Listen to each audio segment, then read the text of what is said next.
Loid was an orphan who got adopted by the strongest S-rank wizard and became an adventurer. But his party fired him because he was a useless support mage. However, no one except his teacher knows that he is actually the chosen hero who will defeat the Demon King.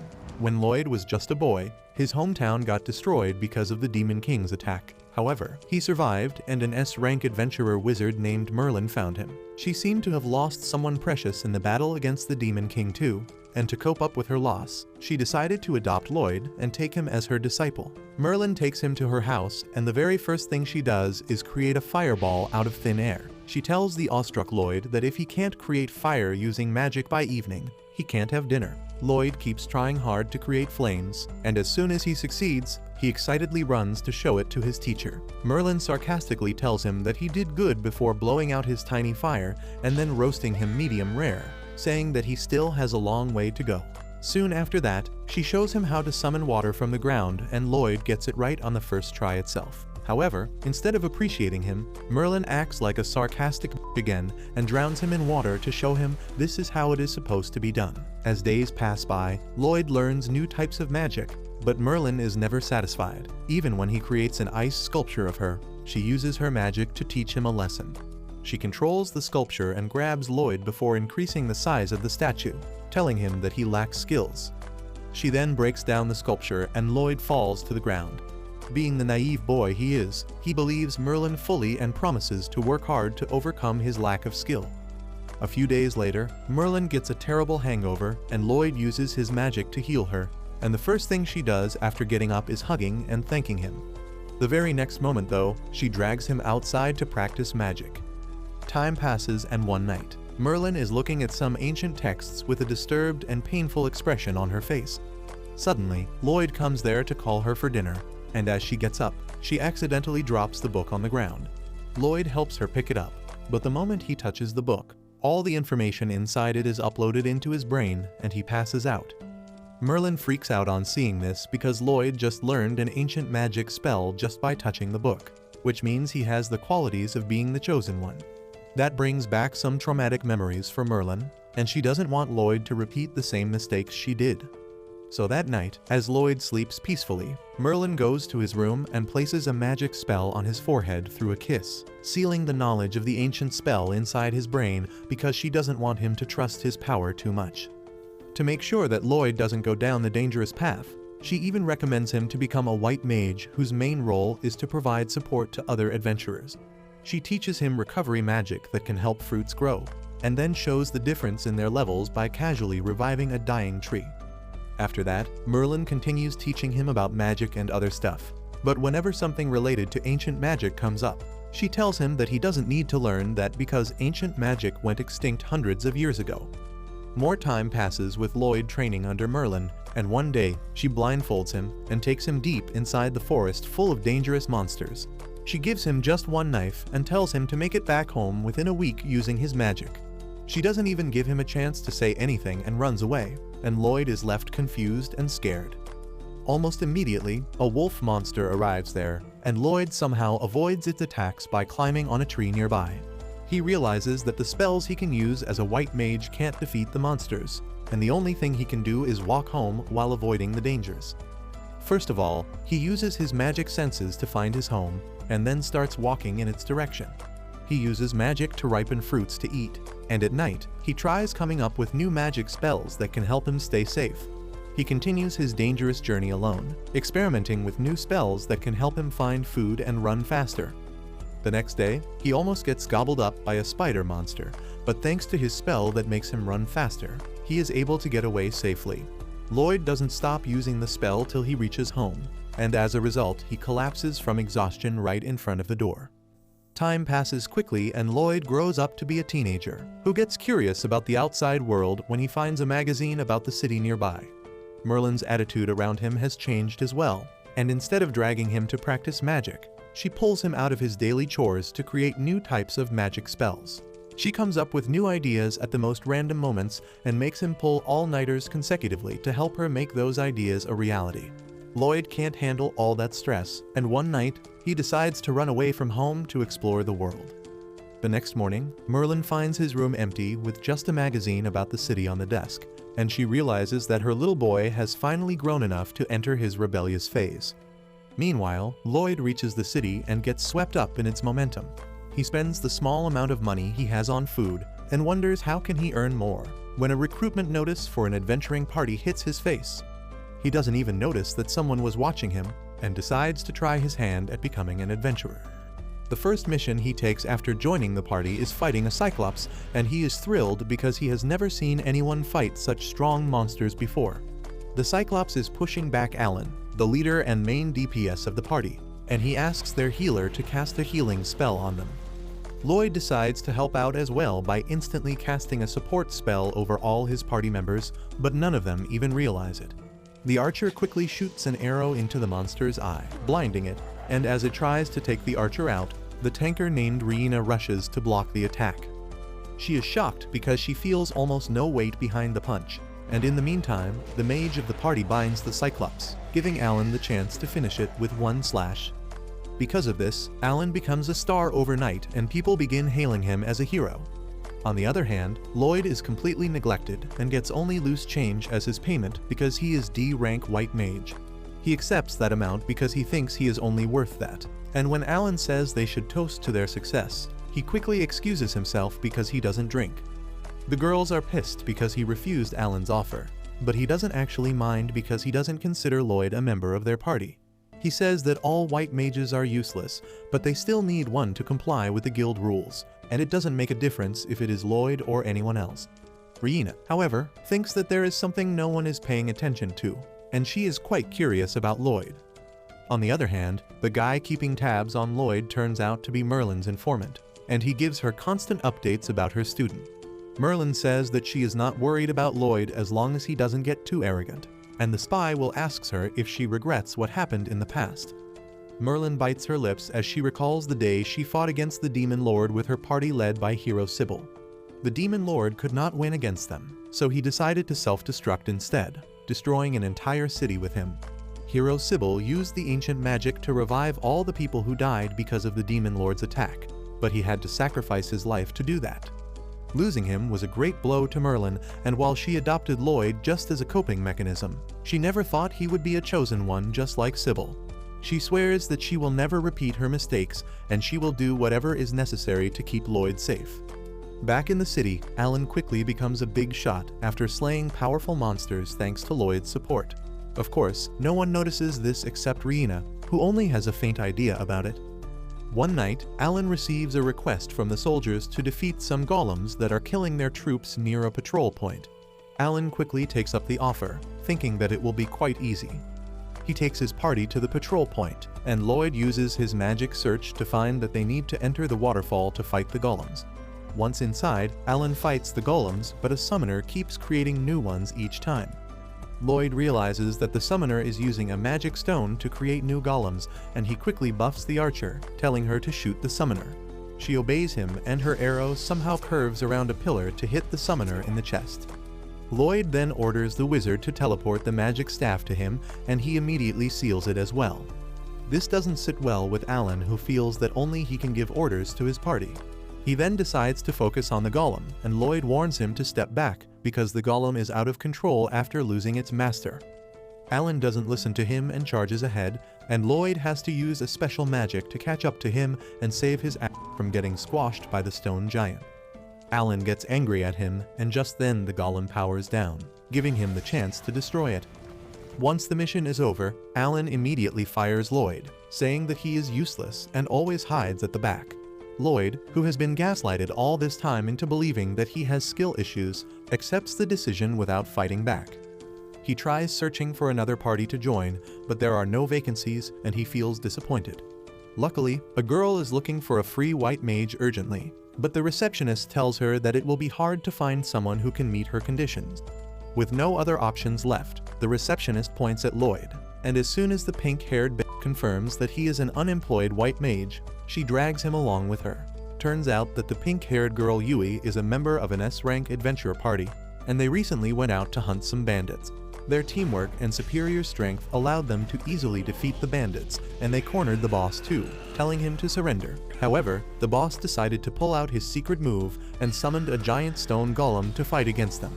Yui's party realized that it was resistant to magic and weak physical attacks wouldn't do much against it either. So she decided to face it herself, being the strongest damage dealer of her party.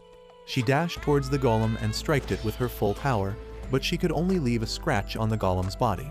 She had to back away and dodge the golem's attack, and then she asked their party's white mage to buff her up. The white mage seemed to be lost in her thoughts, and it took her a second to process what Yui had just said.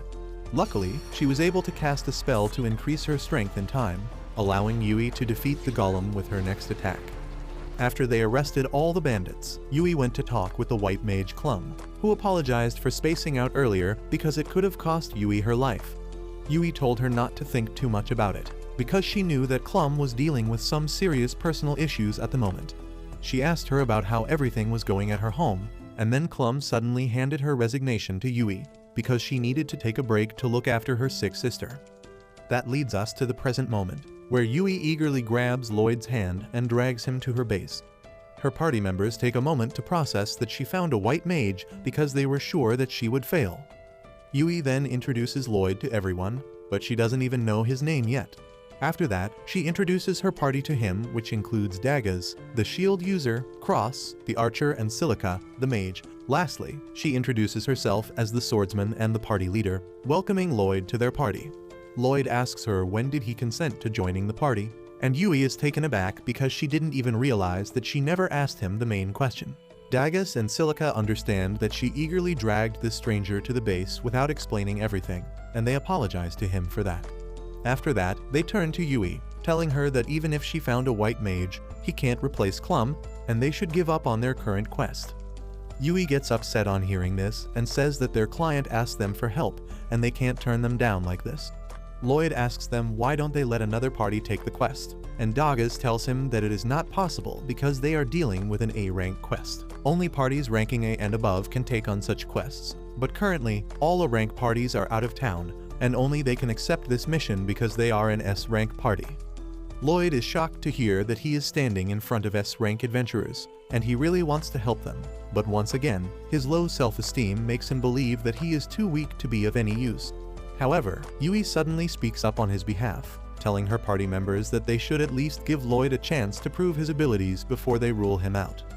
She takes him to the woods to show his skills, and Loid feels nervous, thinking that he is going to disappoint everyone here. Yui keeps telling him to do something, and Dagas asks her to at least tell the newbie what kind of spell he should cast because he looks confused. Yui asks Loid to cast enchantment magic on all of them, but Cross and Silica think that it will not be possible because only very skilled white mages can do that. However, Loid is shocked because after hyping up the job as the most difficult thing in the world, Yui just asked him to cast a very basic level spell. He asks her if she is sure that this is the test he needs to pass to join her party, and she affirms. The other party members tell Loid that he doesn't need to act strong if he can't do it, because they know how difficult it is. However, Loid tells them that he will do it. He quickly summons his staff out of the dimensional storage, and that is already enough to shock everyone.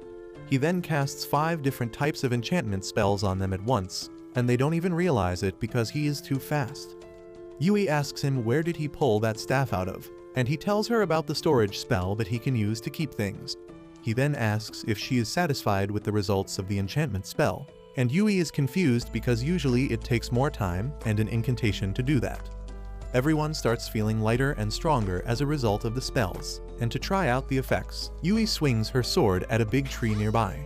She is able to cut through the tree cleanly even with a gentle swing, and her entire party is flabbergasted at this.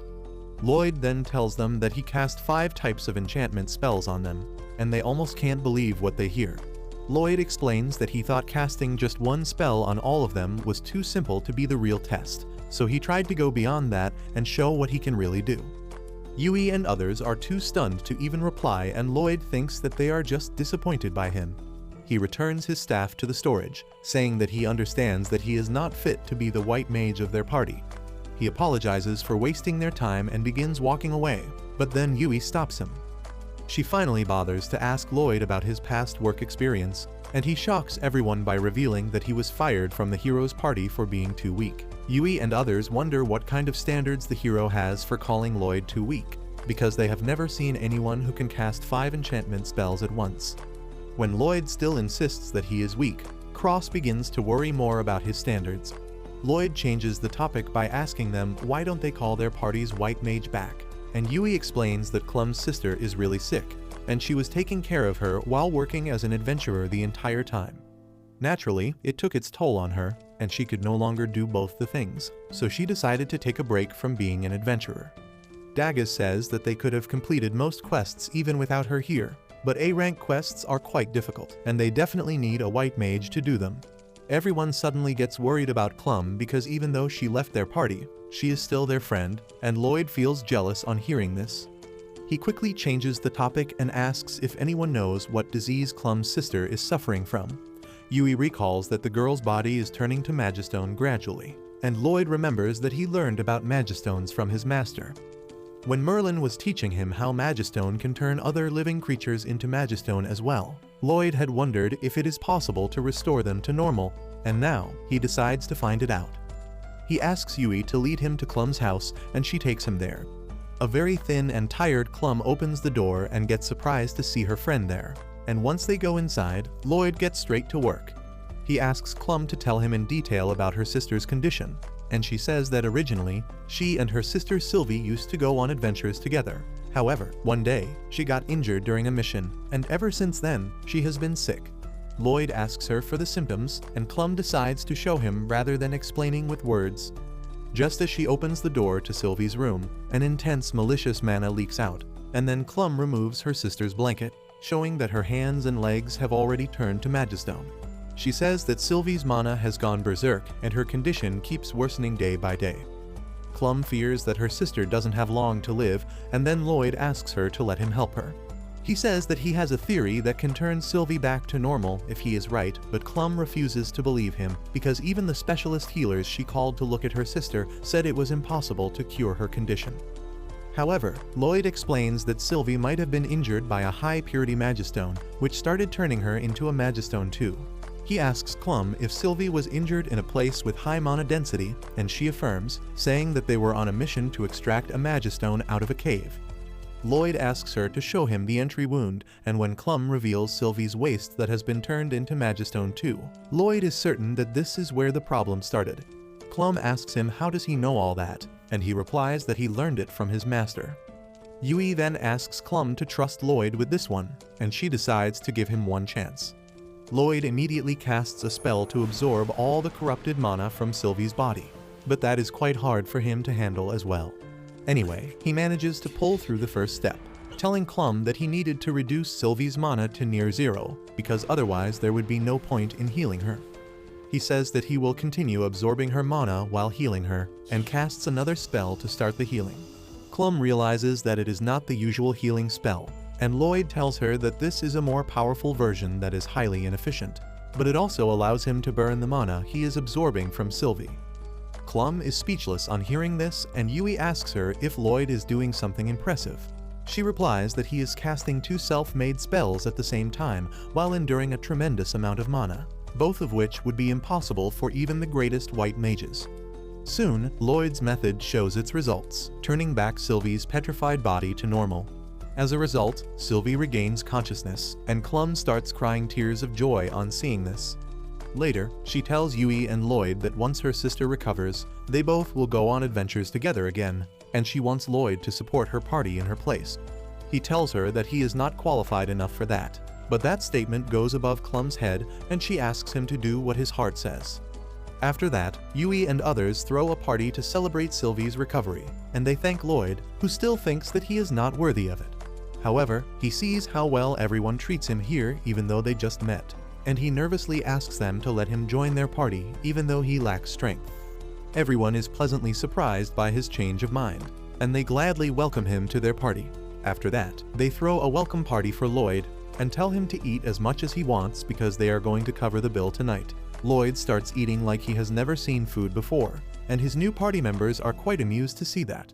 They ask him if he was so hungry, and Loid tells them that the food in this town is really amazing. That is another shock to everyone because the food here is quite average, but Loid tells them that compared to what he has been eating since childhood, the food here has amazing flavor. Yui is curious about his childhood now, and Loid tells her that he used to live with his teacher, who cooked whatever grew in her garden.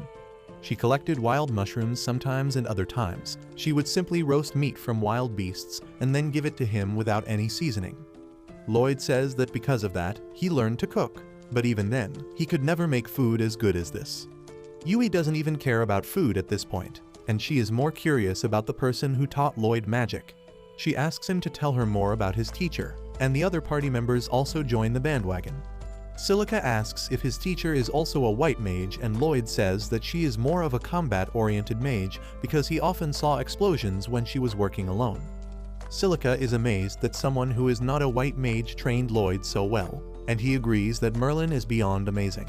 Silica says that she would love to learn a thing or two from her, but Loid stops her right there, telling her that she would regret this statement for the rest of her life if she learns the truth. Anyway, after discussing some more about Merlin, the party decides to hold a strategy meeting for their mission, and Yui asks Daggaz to explain the mission details to Loid because she sucks at giving presentations. Daggaz tells Loid that their mission is to defeat monsters that are destroying local farms, and Silica tells him that multiple species of monsters have come together to form a pack. That is the first time Loid is hearing such a thing, and Daggaz says that it is new information for them too, but they need to take it seriously. Suddenly, Cross remarks that since they are against a huge number of enemies, he and Yui will struggle because physical attack dealers aren't good at handling mobs. Yui agrees, saying that Silica will have to carry them this time because she can use wide area spells. But even Silica is nervous because using wide area spells consumes too much mana. Yui then asks Loid if he can use attack magic, and he replies that he can use basic level spells, but the result is not that impressive.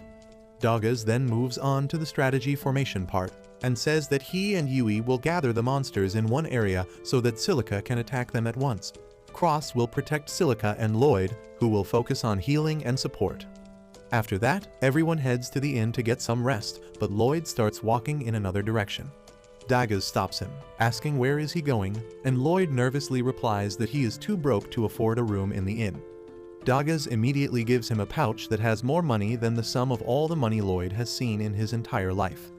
He gets flustered and tells Daggaz that he can't accept it, but he replies that this is not charity because he will subtract this amount from his salary.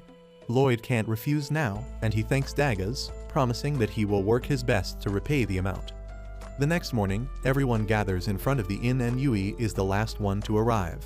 She asks everyone where their bags are, and they excitedly tell her that Loid put them all in his magic storage so they don't have to worry about carrying them. Yui immediately takes up the offer as well, and Loid quickly puts her stuff in the magic storage. Yui and Silica start glazing his amazing skills, but Loid tells them that he can teach it to all of them. Everyone is shocked to hear this because they have never seen anyone other than Loid use this magic, but he assures them that it is fairly easy to learn, even though increasing the storage capacity needs some training.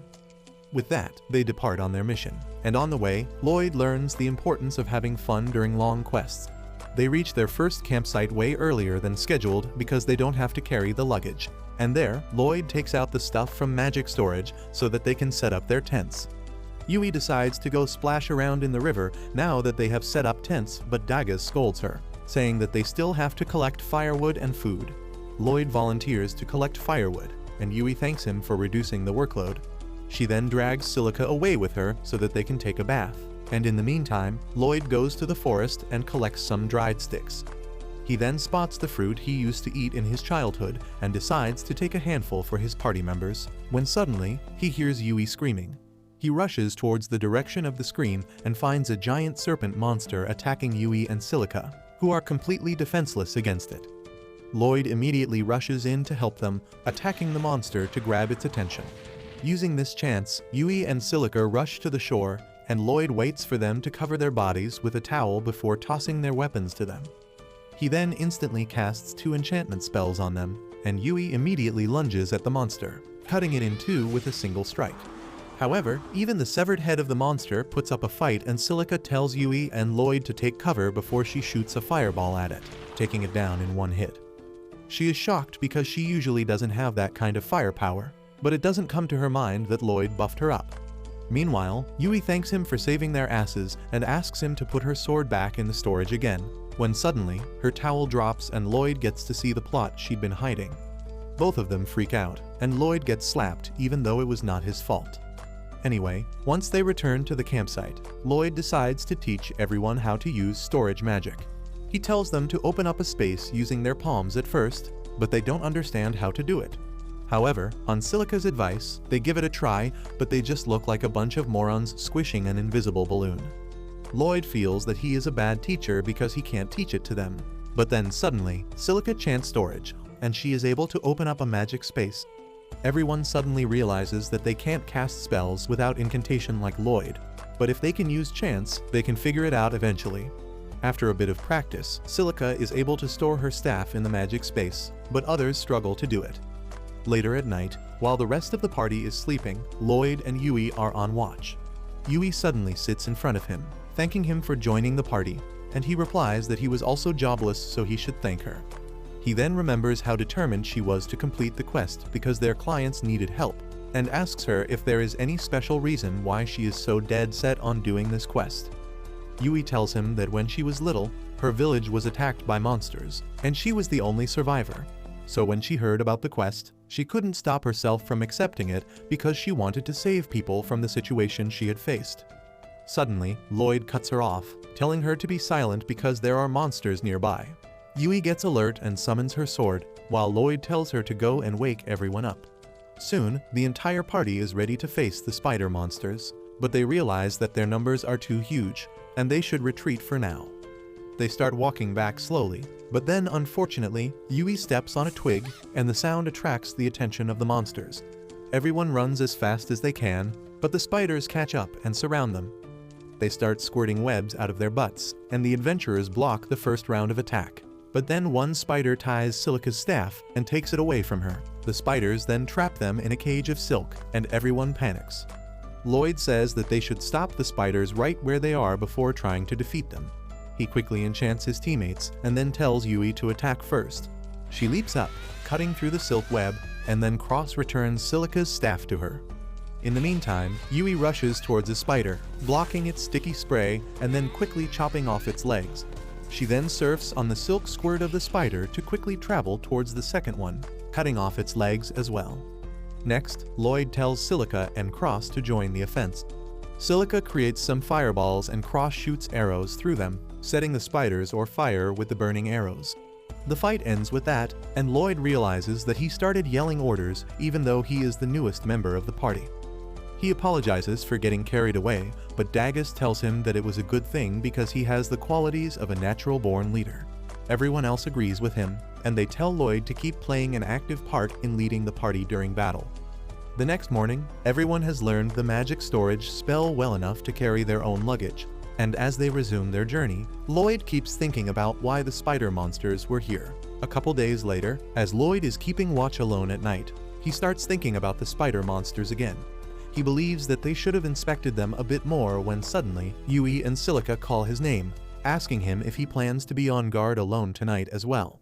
Loid affirms, and the girls grow worried about him because he has been pulling all-nighters for quite some time now.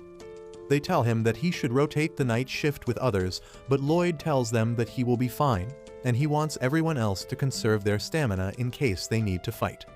Yui is about to give him a lecture, but then Silica stops her, asking her to respect Loid's decision, but she also asks him to inform them if things get too tough for him. Meanwhile, Cross and Dagas just watch this scene from their tent, worried about Loid's stubbornness. The next day, they resume their journey, and as they take a break, Loid tries detecting any monsters near them. He is relieved when he senses none, but then Yui comes running to him, asking what is he doing. He tells her about the search magic that allows him to locate monsters and other threats nearby, and Yui is surprised because this is her first time hearing about that spell. Loid tells her that it doesn't have a very wide range, but it is still better than nothing. Yui gets worried because he is taking all the burden of watching their surroundings on himself, but he tells her that he is fine and doesn't need any help.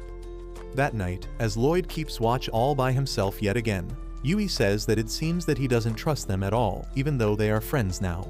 Silica tells her that different people have different pace of getting comfortable with each other, and there must be some trauma in Loid's past that makes him stay away from others. She also believes that there is a reason Loid can't see how awesome he is, and that is why he tries to compensate for it by working too hard. Yui gets curious about Loid's past on hearing this, but Silica tells her that he will tell them everything once he gets comfortable with them. On the other hand, Dagas approaches Loid, asking him to come with him because he needs some help, while Cross volunteers to keep watch in his place for the time being. Loid goes with Dagas, who sets up an elaborate trip alarm that can alert them in case any monsters approach their campsite. Loid is impressed by this, and then Dagas tells him that the alarm will alert them about the monsters, so he should get some rest. Loid says that there is no need for that, and he can do a better job than this alarm, but then Dagas suddenly confronts him, asking if he doesn't trust the party. Loid replies that he trusts them, but Dagas tells him that his actions seem to say otherwise. Loid remembers the words of Merlin and his former boss, both of whom told him that he was inexperienced and useless. He tells Dagas that if he doesn't work hard, he may cause problems for others, but Dagas confidently tells him to cause troubles for them in that case. Loid doesn't understand what he means, and Dagas explains that they formed a party to handle things as a team that they couldn't handle on their own, and obviously, everyone causes some problems sometimes. He asks Loid to rely more on his team, and that is the first time the dimwit has heard of that concept. Dagas manages to convince him to get some rest with that, and in the tent, Loid smiles to himself, thinking about how he has people he can rely on now. The next morning, he puts this concept to practice and nervously asks Yui if she can help him fetch some water, and she is glad to help him. On the other hand, a noble named Michel receives a report from a shady black mage, telling him that he has planted magic stones in all the spots he told him to. Michel is pleased to hear this because now they can succeed in their plan without much difficulty, and the mage adds that their previous plans have scattered the high-ranking adventurer parties around, and they won't be able to interfere with their plans. However, the hero's party is still available, and they may be an obstacle in their way. Michel replies that they can't do anything about that because the hero's party only moves when they get command from the king, but he believes that the hero alone won't be able to stop what is coming next. Back in the forest, Loid and his party find it odd that there are no monsters near them at all. Loid decides to widen the range of his search spell, and he is able to locate a group of monsters 10 kilometers ahead. Cross remarks that it must be really close to the farms they are heading towards. But before Loid can tell him the details, Yui jumps into the conversation, asking Loid if he can really search things in a 10-kilometer radius. He affirms, and she goes mad because the other day he told her that his range isn't that big. Loid tells her that 10 kilometers is not that big, and Yui starts screaming at him. But then the other party members tell her to focus on the bigger problem for now. They rush towards the location of the monsters and find that they have already reached the farmlands that they were supposed to defend. They are shocked by the incredibly huge pack of wolf monsters, but Loid is more worried because this was the only place that he could find monsters in. He wonders where the rest of the monsters have gone, and the rest of the party finds that strange too because monsters usually don't leave their territory. While everyone is wondering about the reasons, Cross spots something really strange in the middle of the wolf pack. The others can't see it because they don't have eyes as sharp as him, so Loid uses a spell to give himself telescopic vision. Thanks to that, he is able to see a strange black rock in the middle of the wolf pack. He then casts the same spell on other members of the party, and they can see the rock too. Dagas remarks that it looks like a magistone, and Silica says that the black aura around it is worrying. Loid says that it must be the mana releasing from it, and then he realizes that the mana feels familiar to that of the beast folks.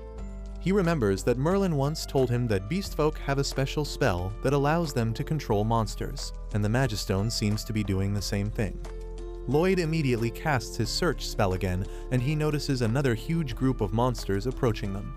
He now understands that the Magistone is the cause of all their problems, but he still can't understand the reason behind that.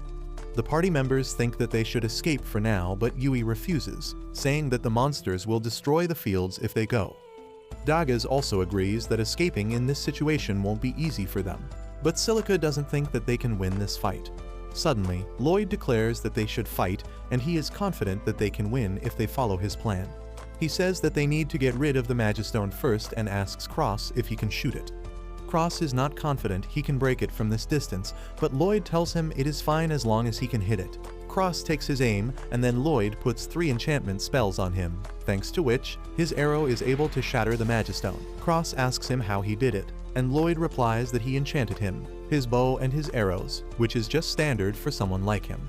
But everyone else is shocked because normal white mages can't enchant people and weapons at the same time. Just then, they notice the wolves fighting amongst each other because once the Magistone was destroyed, their natural ferocity returned. Loid was counting on this, and he remarks that the first part of his plan is successful, but unfortunately, the monster horde coming towards them has not stopped yet. Soon, the monster horde comes out of the forest and Silica stands in front of the crew all by herself to attack them. The monsters begin coming dangerously close to her, but Loid waits till the last moment to give her the command to attack. She immediately creates a fire tornado that wipes out all the monsters coming towards her, and everyone is surprised because they have never seen this kind of firepower before. Loid asks Silica to keep blasting the monsters with wind and fire magic, and then he goes to cross. Since the fire from Silica's attack has created a lot of smoke, the flying monsters have been blinded, but they are also hidden from them. Loid first connects his senses to Cross using telepathy, and then relays the location of the flying monsters using his search skill. Once Cross can see where the monsters are, he shoots them all down without missing a single shot. Loid then runs back to Silica for the final part of their plan, but she tells him that she is all out of mana. That is no problem for Loid as he becomes a walking power bank and shares his mana with her. He collapses because he gave her a bit too much mana too suddenly, but he tells Silica not to worry about him and cast a spell to make it rain. Silica does as he says, and the rains quickly put out the forest fire, preventing it from spreading beyond their control. However, she also runs out of mana with that and falls to the ground, but Daggaz catches her. Yui tells her that she did great, and now she and Daggaz will deal with the leftovers. While they rush ahead to find the monsters remaining on the battlefield, Silica and Loid take a break. Loid suddenly falls to the ground, saying that he needs to work harder because he shouldn't be tired after doing just this little work. Soon after that, Yui and others deal with the remaining monsters, but as they return to check up on Loid, he tells them that they need to head to the nearby city, because his instinct tells him that this place was just a decoy, and the real target is the city of Ishtar. Everyone is confused at this, and Loid pulls out a crate of mana potions from his storage dimension. He chugs a potion as he explains that the whole mission was a trap to send high-ranking adventurers out of Ishtar to weaken its defense. Cross remarks that Ishtar has the Heroes Party as well as the Night Order, so it won't be easy to take its defenses down. Daggaz, however, believes that Loid's theory makes sense. Yui decides to head back to Ishtar immediately just in case, and Loid casts a buff on the entire party just as he finishes his mana potion. He then tells Yui that they should start immediately and begins running towards the city. Everyone is shocked on seeing how fast he is, but as Yui tries to catch up to him, she finds that she can also run faster than I show speed now. The rest of the group follows them, and they are not really surprised when Loid tells them that he boosted their speed so that they can reach the city quickly. Meanwhile, Michel is doing some paperwork in his mansion when suddenly, the demon General Grist appears there, telling him that his army is ready for action. Michel is pleased to hear this, and the two men discuss how easy it was for them to send an army to the city of Ishtar without anyone noticing, thanks to the powers of a beastfolk girl they kidnapped. Michel says that they will keep using her powers for their benefit in the future, and Grist leaves that matter to him. On the other hand, Loid and others are rushing towards Ishtar, and they take a break to catch their breath. They are confident that they will reach Ishtar quickly at this rate, but Silica is worried that Loid might be getting tired because it is really hard to maintain enchantment magic. He replies that it is hard for people who are not used to it, but his teacher basically forced him to use it a lot, and he developed a habit to cast enchantment spells for a long time.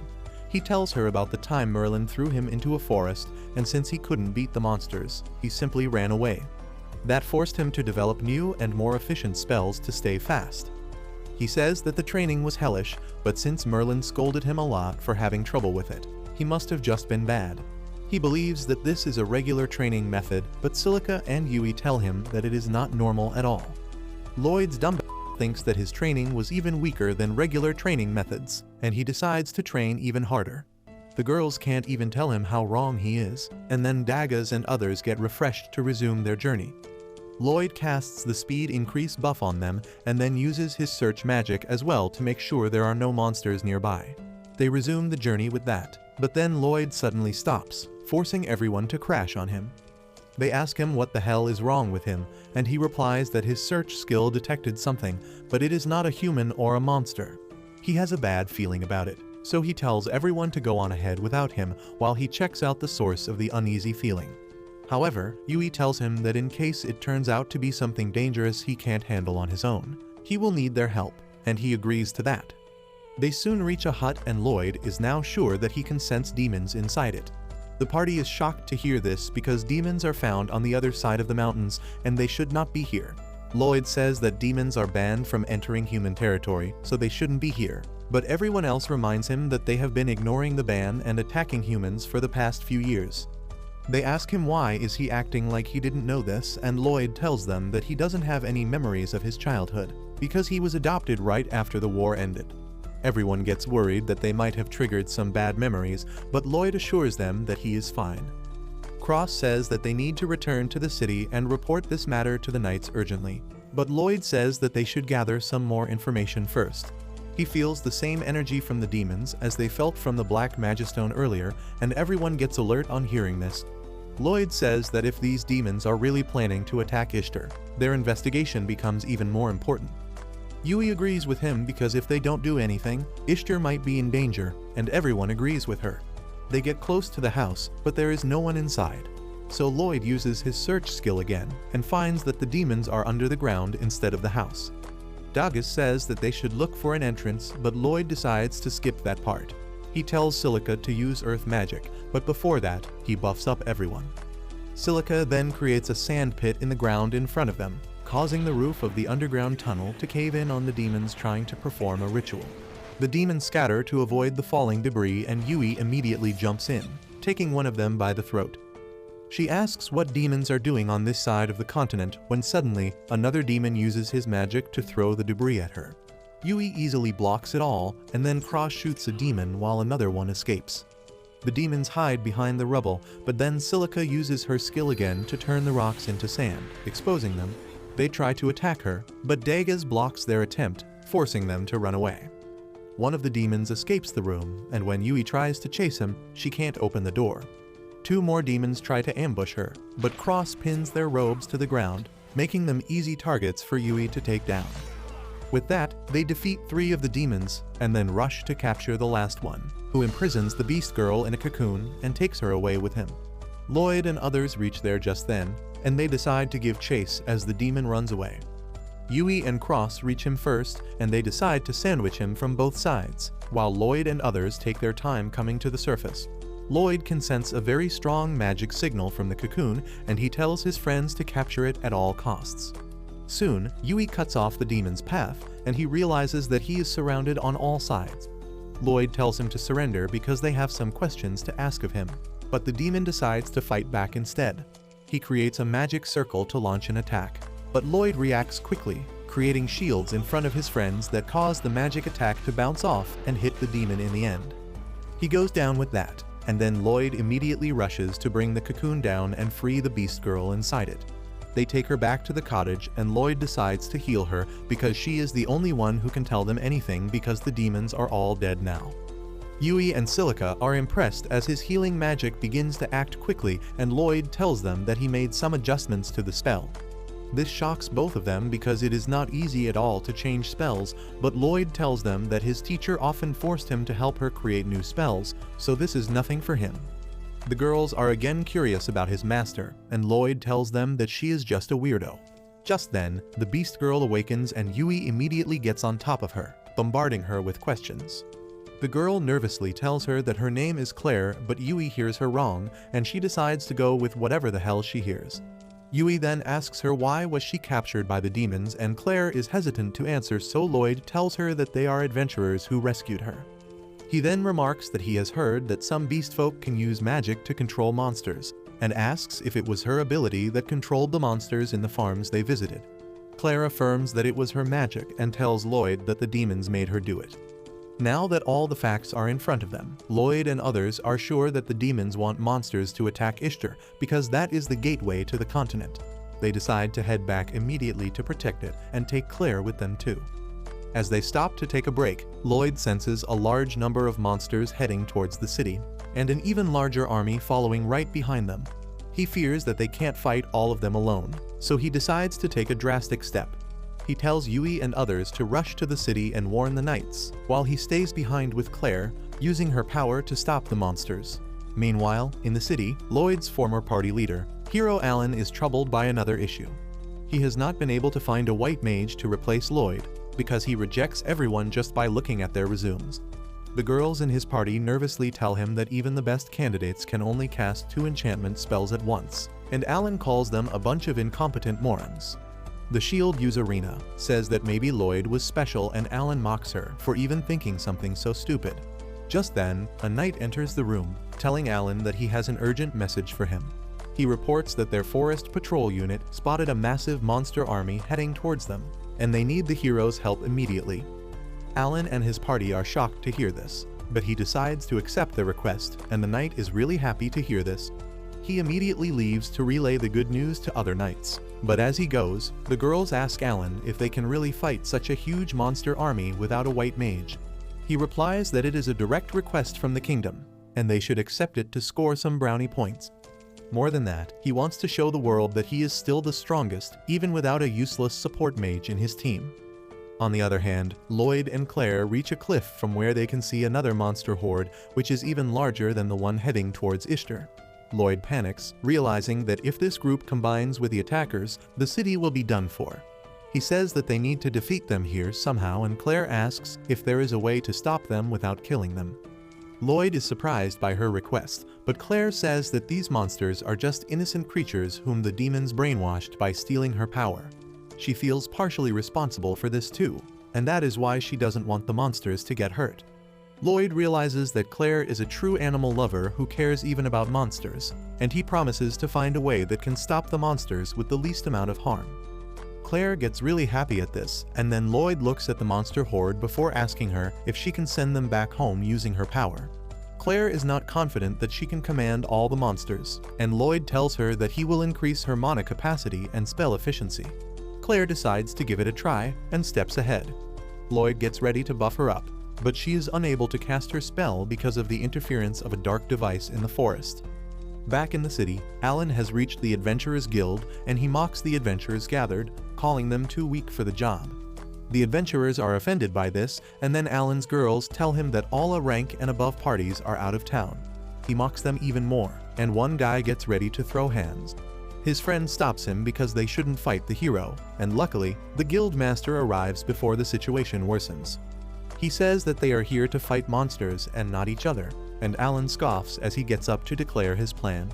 He says that their mages will start the fight by firing their most powerful spells to kill as many monsters as they can, and after that, he will lead the knights and other fighters to hold back the monsters while the mages recharge their mana.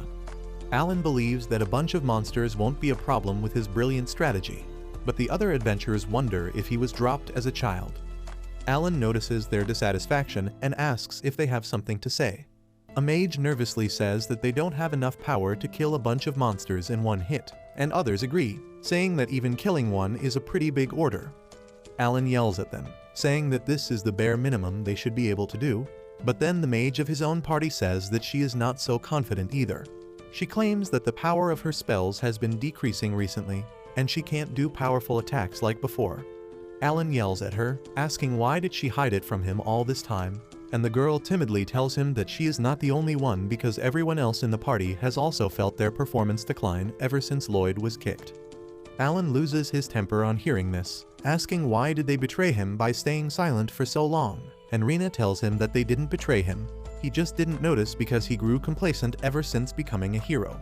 She says that he has not even trained in a bit, so that makes it even more pitiful that he hasn't noticed a change in his strength. The crowd is aghast to learn that Alan has not been practicing, and he calls Rena a bitch for ratting him out. He tries to punch her, but she easily blocks his ass attack, making him lose even more aura in front of everyone. He runs away in embarrassment and his girls follow him, but Rena stays behind.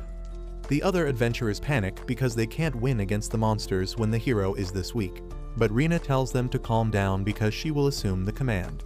She declares her intentions to leave Alan's party because he is no longer fit to be called a hero, and she will fight alongside all of them. Everyone is relieved to hear this, and Rena says that their best chance at survival is to find the white mage named Loid. Meanwhile, Loid and Claire find a black magistone, which is the thing that is blocking her spells. Loid tells her that they found this magistone in another location as well, and this is what's controlling the monsters. He says that they need to destroy it, and Claire says that there must be multiple magistones nearby, because the horde is too large to be controlled by just one. Loid asks her if she can detect the magistones, and she replies that she can only do it when they are close to her. That is enough for Loid, and he uses his search magic and sense sharing spell combo to find the location of other magistones quickly. Claire hasn't even understood that part when he suddenly casts an invisibility spell on themselves so that they can get closer to the magistone without getting noticed by the monsters.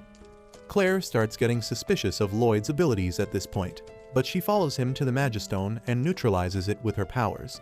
As soon as she does that, the monsters are freed from its control and leave the area.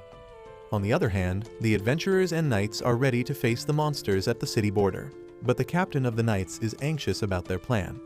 The adventurer guild master, on the other hand, decides to believe Rina's words and puts his faith into Loid's hand.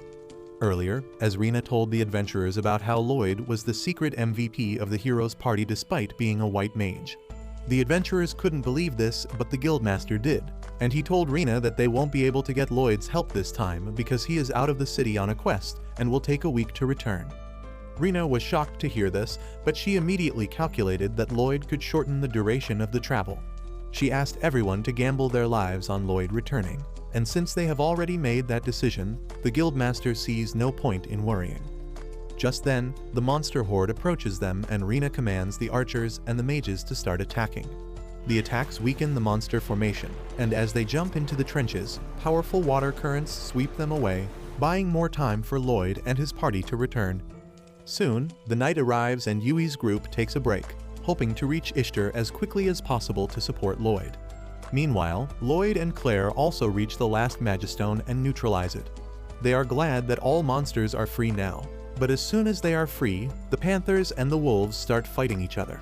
They knock over the magistone, hitting Claire and disrupting her invisibility.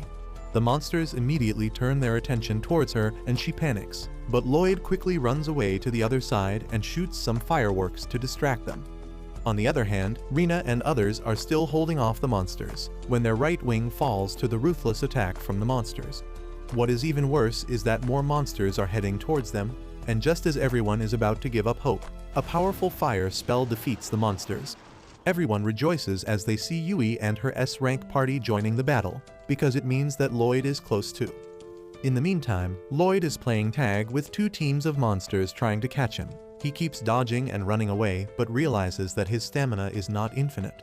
Claire also notices that he is just dodging and not attacking the monsters, and she thinks that it is because she asked him not to hurt them. She decides to help him as he gets overwhelmed and starts singing a song. The monsters suddenly stop their aggression on hearing her song and quietly return to the forest, and Loid is really impressed. He asks Claire how she controlled the monsters, and she tells him that her power doesn't control them. It only conveys her feelings to them, and she asked them to go home. Loid thanks her for saving her life and says that they should return to Ishtar now, where Yui's party has given a new hope to the defense forces. However, even with their help, the monsters quickly overpower the humans. Rina also gets injured during the fight, and soon after that, the monsters break through the defense formation entirely. Everyone gives up hope, but just then, they hear Claire's sweet song that is being played at full volume thanks to Loid's support magic. Her magic suddenly pacifies the monsters, and they head home without attacking any human or another monster. Everyone is surprised by this, and Loid tells Claire that her amazing magic saved many lives here. However, the battle is still not over as a group of giant rock golems head towards the city, and Loid decides to stop them at any cost. But that's where this video ends. Remember to like and subscribe to the channel. Thanks for watching, and I'll see you next time.